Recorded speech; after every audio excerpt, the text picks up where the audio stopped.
धर्म का युद्ध है, कर्म क्षेत्र है। ओके, तो कुरुक्षेत्र के नाम से एक एनिमेटेड सीरीज आई है नेटफ्लिक्स पर। टोटल 9 एपिसोड है और अगर लास्ट क्रेडिट हटा दिए तो एपिसोड की लेंथ ऑलमोस्ट 25 से 30 मिनट के आसपास की ही है, यानी कि ज्यादा बड़ी सीरीज तो यह बिल्कुल भी नहीं है। लेकिन यह सीरीज कंप्लीट भी नहीं है। वैसे महाभारत जैसे महाकाव्य को सिर्फ 18 एपिसोड में वैसे भी पूर्ण रूप से दिखाया नहीं जा सकता, तो इस 9 एपिसोड में क्या क्या आपको देखने को मिलेगा और क्या यह एनिमेटेड सीरीज उतना अच्छा क्वालिटी कंटेंट आपको दे पाती है या नहीं, आओ जरा देखो। मेकर्स को यह आइडिया ऑलरेडी है कि इंडिया में ऑलमोस्ट 90% जनता को महाभारत की महागाथा पहले से ही पता होगी, इसीलिए इस सीरीज में कहीं पर भी ज्यादा डिटेल में जाने की कोशिश नहीं की गई है। सीरीज भले ही महाभारत की टॉपिक पर हो, लेकिन नाम है कुरुक्षेत्र, जहां महाभारत की लड़ाई हुई थी कौरवों और पांडवों के बीच। तो इस कुरुक्षेत्र के युद्ध को ही केंद्र में रखकर आपको सभी योद्धाओं के पर्सपेक्टिव से कहानी को दिखाया गया है। लिटरली हर एपिसोड का टाइटल अलग अलग कैरेक्टर के नाम पर है। अब यहाँ सबसे पहले मैं बात करूंगा एनिमेशन की। देखो, महाअवतार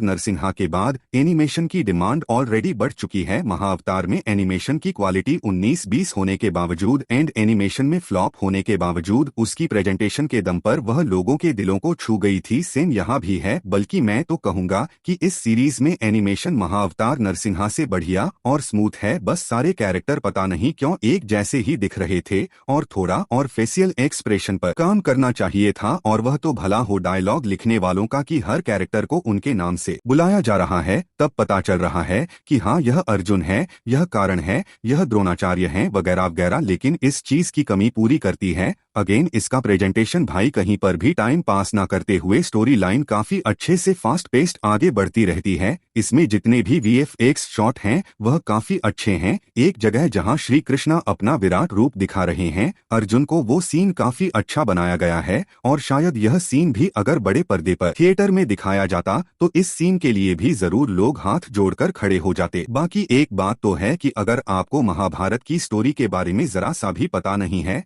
तीन का भर भी पता नहीं है, तो यह आपके लिए तो बिल्कुल भी नहीं है, क्योंकि यह बेसिक स्टोरी लाइन नहीं है। ऐसा पकड़कर चलो कि अगर ओल्ड वाला महाभारत के 1000 एपिसोड थे तो यह नेटफ्लिक्स वाली शुरू ही 500वें एपिसोड से हो रही है। तो कैरेक्टर्स का और उस सिचुएशन का नॉलेज होना बहुत जरूरी है भाई। हाँ, बीच बीच में वार सीन के बीच में ही कई बार यह लोग बैक स्टोरी दिखाने लगते हैं, जिससे कुछ चीज क्लियर भी हो जाती है, लेकिन अगेन वह डिटेल में नहीं है। और देखो, वैसे भी यू कांट एक्सपेक्ट महाभारत इन 9 और 18 एपिसोड में नहीं दिखाया जा सकता, पर अगर आपको इसकी हिस्ट्री पता है तो यह आपको निराश नहीं करेगी। पूरे फैमिली के साथ देखो, कोई टेंशन नहीं है। हाँ, शब्दों का भी ध्यान अच्छे से रखा गया है, किसी तरह का कोई मजाक नहीं बनाया गया है, जिसके लिए इनको अप्रिशिएशन जरूर मिलना चाहिए। और हिंदी डबिंग और वॉइस ओवर इस पूरे सीरीज की जान है। एनिमेशन कंटेंट में हिंदी डबिंग जितनी अच्छी हो उतना अच्छे से आपको वह कनेक्ट जरूर करती है। और यह सीरीज डबिंग के मामले में 10 आउट ऑफ 10 है।